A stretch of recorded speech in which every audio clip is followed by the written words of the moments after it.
కథలెన్నో చెప్పారు, కవితల్ని రాశారు, కాలాలు దాటారు, యుద్ధాలు చేశారు. ప్రేమలో తప్పు లేదు, ప్రేమలో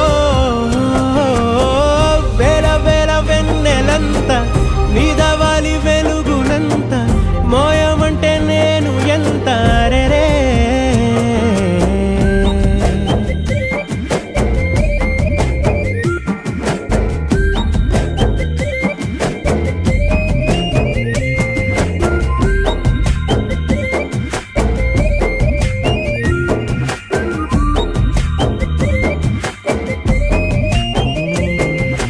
ఆకాశం తాకాలి అని ఉందా, నాతో రా చూపిస్తా.